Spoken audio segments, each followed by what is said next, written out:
চট্টগ্রামের আনোয়ারায় অপহৃত মিনি বাসের চালক হেলপার উদ্ধার করেছে পুলিশ। এ ঘটনায় অপহরণ ও চাঁদাবাজির চক্রের 4 সদস্যকে গ্রেফতার করা হয়েছে। শুক্রবার দিবাগত রাতে উপজেলার বিভিন্ন এলাকায় অভিযান চালিয়ে তাদের আটক করা হয়।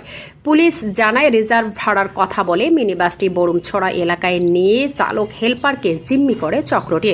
পরে গাড়ির মালিকের কাছে 1 লাখ টাকা মুক্তিপণ দাবি করা হয়। অভিযানে অপহৃতদের অক্ষত অবস্থায় উদ্ধার ও মিনিবাস জব্দ করা হয়েছে। আটককৃতদের বিরুদ্ধে বিভিন্ন থানায় একাধিক মামলা রয়েছে।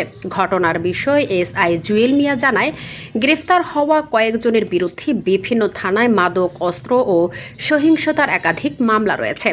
এছাড়া এই ঘটনায় জড়িত আরও কয়েকজন পলাতক রয়েছে। আটককৃতদের বিরুদ্ধে মামলা দায়ের করে আদালতে পাঠানো হয়েছে।